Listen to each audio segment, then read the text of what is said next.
Merci, merci à tous de votre présence. On voudrait prendre l'opportunité du concours hippique de Genève, le Club international des cavaliers, pour annoncer le prolongement de notre partenariat avec la maison Rolex pour le Top 10.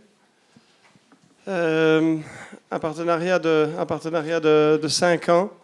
Nous sommes vraiment très, très contents, très fiers et très contents de pouvoir continuer avec ce prestigieux sponsor. Par la même occasion, on peut déjà vous dire que le Top 10 2014 et 2015 se tiendront ici à Genève. Donc on revient aux sources, là où tout a commencé. Et non, pour notre part, vraiment une grande gratitude à la maison Rolex de continuer à nous faire confiance, et ça prouve leur engagement encore dans nos sports équestres. Éléonora? Oui, je suis là que pour répondre à des questions, mais je dois dire qu'on est très heureux de revenir, comme Rodrigo a dit, à Genève. On se retrouve un peu à la maison avec des amis. On se retrouve à la maison Rolex aussi, à Genève. Et donc, on espère de bien travailler, comme on a toujours fait avec Alban, son staff, Sophie et tout le staff de Genève. Bonjour, Elodie Mas pour les Prons. Donc en 2014-2015 à Genève.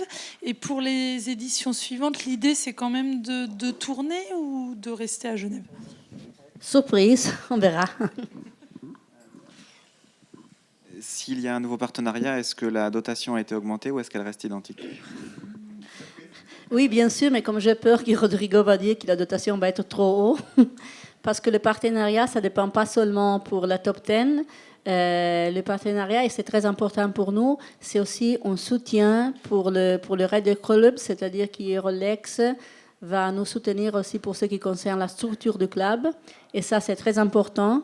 Parce que ça veut dire que pour 5 années, en plus renouvelable, on va avoir un très fort Riders Club qui n'a pas de soucis financiers. Mais il y aura bien évidemment une augmentation considérable du prize money chaque année. Les 5 premières années, une augmentation considérable déjà à partir de l'année prochaine, 2014. Pascal Ronoldon, Equestrio. Le Top 10 Rolex s'appuie sur un classement qui est sponsorisé par une autre marque horlogère un peu concurrentielle, si j'ai bien compris, notamment dans le domaine des sports équestres. Je veux savoir si ça ne pose aucun problème de droit et comment ça se passe. Alors, je vais vous dire, comme c'est né la Top 10 et pourquoi c'est né la Top 10. Parce qu'au début, on avait ce problème du ranking list qui n'était pas ni Rolex, ni Longines, ni d'autres. Et alors, on a cherché un sponsor pour le ranking. Et cet sponsor nous a dit, d'accord, mais le ranking, ce n'est pas quelque chose d'important, ça rapporte plus ou moins rien au sponsor. Vous devez nous donner quelque chose. Alors, on a réfléchi, et on a dit, bon, la chose intéressante, c'est de faire une épreuve à la fin d'année. Et donc, le sponsor, qui était le premier sponsor, qui c'était Gandini, je dois dire, l'administrateur délégué, qui c'était plutôt quelqu'un de finance et pas quelqu'un de sport, nous a dit, OK, ça c'est intéressant. Donc, la chose la plus importante, c'est la Top 10. Ce ne sont pas autre chose. Et je crois que Rolex a bien compris ça. La presse s'est beaucoup plus intéressée à une épreuve comme la Top 10 qu'il reste. Et donc, je ne crois pas qu'il pourra avoir une influence. Paolo Manili, quotidiano nazionale. Madame, Monsieur Pessoa, pourquoi la Top 10 est devenue année après année toujours plus importante? Pourquoi est si important pour vous la Top 10? Merci. Je crois que pour les cavaliers, bon, il y a des grands prix toutes les semaines, il y en a. Des championnats tous les ans, il y en a.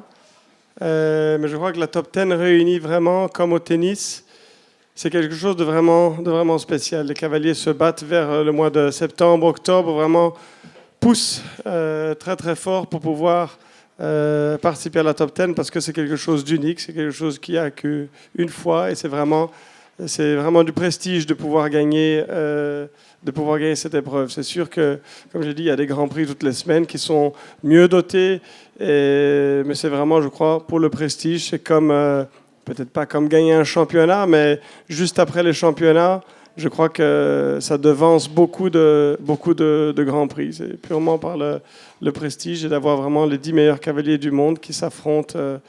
Et ça a été chaque année, depuis le début ici, à chaque édition, ça a été une épreuve spectaculaire, avec toujours un beau vainqueur et le public à chaque fois répondu présent et très enthousiaste aussi. Que ce soit ici, que ce soit à Bruxelles, que ce soit à Paris ou même à Stockholm il y a 15 jours, c'était un énorme succès. Et puis, si je peux me permettre, c'est quelque chose que les cavaliers sentent beaucoup parce que c'est en démonstration que les cavaliers même, ils sont capables d'organiser quelque chose au top niveau. Ils veulent démontrer que le club il a une force, qu'on est tous unis et que les cavaliers veulent faire quelque chose tous ensemble. Et je trouve que la force du club, c'est vraiment l'unité, d'être capable de donner quelque chose à haut niveau. Et on est maintenant en train aussi de travailler avec les autres clubs, d'être plus unis aussi avec le club du dressage et de l'eventing, surtout les disciplines olympiques. Mais on a aussi des liaisons avec l'attelage, avec la voltige. Comment vous décidez d'une ville, d'un endroit? Quels sont les éléments que vous prenez en compte pour dire justement on va venir là ces 2 années à Genève? Qu'est-ce qui décide de ça? Bien, tout d'abord, tout d'abord, c'est une discussion avec notre partenaire parce qu'ils sont bien sûr qu'ils doivent être contents de la destination qu'on choisit. Et puis c'est une décision interne du club pour aller aussi. C'est assez restreint sur la fin de l'année pour pouvoir faire quelque chose au mois de décembre. Il y a 3 ou 4 concours. Il y a des impositions de Coupe du Monde, etc. Donc ça limite vraiment les endroits possibles. Et on a eu de la chance les dernières années de pouvoir compter sur des concours fin novembre, début décembre, avec lesquels on a pu travailler, avec lesquels Rolex a accepté de se joindre au club, donc pour être présent dans ces villes, que ce soit Bruxelles ou Paris, ou maintenant ici de retour, évidemment, où tout a commencé. En plus, un concours de succès peut être un grand concours, très bien organisé, mais quand on a le concours qui s'est fait avec le cœur, comme à Genève, il y a quelque chose plus des autres concours. Alors là, c'est bien de venir, c'est charmant, on s'amuse. Quelquefois, on a besoin de s'amuser même quand on travaille. C'est pas seulement on travaille, mais on s'amuse. Donc, c'est simple à choisir. Rodrigo, avez-vous pour objectif d'y participer à nouveau en 2014 ou est-ce que vous fixez 2015 pour revenir? Et pour être présent en 2014, je vais devoir faire une sacrée remontée, mais vous savez que les chevaux, on ne sait jamais. J'ai l'opportunité l'année prochaine d'avoir, je crois, 2-3 chevaux qui vont me permettre d'être plus présent au haut niveau. Et peut-être si ce n'est pas en 2014, en 2015 ou après, essayer avant 2016 de pouvoir reparticiper une fois. Mais bon, moi j'ai eu aussi mon temps à faire et ça me va très bien aussi d'aller en costume et de voir mes camarades sauter comme j'ai fait à Stockholm et de pouvoir aider d'une manière ou d'une autre à ce que cette épreuve soit une réussite. Alors, bonjour, Eleonora Ottaviani. Vous êtes ici pour la conférence de presse. Vous venez nous annoncer que le Top 10 reviendra à Genève en 2014 et en 2005. Pourquoi cette décision? Bon, la Top 10, elle est très liée à Genève. Elle est née à Genève. Et je dois dire qu'on rentre à la maison. Et de rentrer à la maison, c'est toujours un plaisir. En plus, le concours, c'est un concours fantastique. C'est la raison pour laquelle cette année, il a gagné le prix comme le meilleur concours au monde. Là, l'organisation, c'est pas seulement très bien fait, c'est pas seulement une organisation parfaite, mais on se sent entre amis. Le concours, il est un concours fait avec le cœur et c'est très important. Ça fait la différence entre quelque chose qui c'est parfait, bien fait, organisé. Mais si on a tout ça, plus la passion qu'on voit dans les organisateurs, Alban Prodé, Sophie Motu, Michel, tout le staff, alors ça c'est quelque chose qui ça va devenir quelque chose unique. C'est pour ça qu'on revient toujours volontiers sur Genève. Et pour la suite, est-ce qu'on peut déjà savoir si vous reviendrez ou est-ce que ça reste une surprise? Non, ça doit rester en surprise. La top 10, c'est en surprise jusqu'à la fin, chaque année.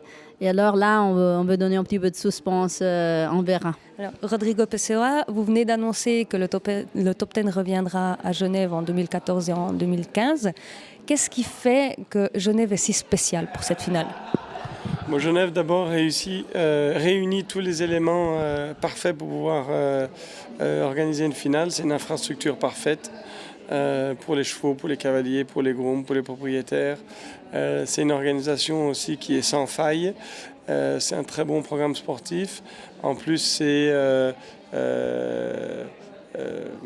le siège de notre partenaire. Donc ça fait vraiment plaisir de pouvoir réunir tous ces ingrédients et de ramener le top 10 là où tout a commencé. Alors nous avons le top 10, le Rolex Grand Slam, qui est la nouveauté de Rolex cette année. C'est vraiment le concours à ne plus manquer. Oui, tout à fait. Genève a toujours été un concours à la hauteur de...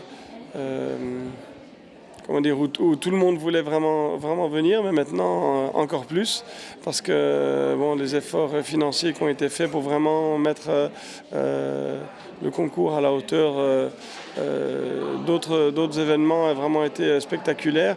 Et je crois que ça le montre, le désir des cavaliers d'être ici et d'emmener leurs meilleurs chevaux pour pouvoir participer.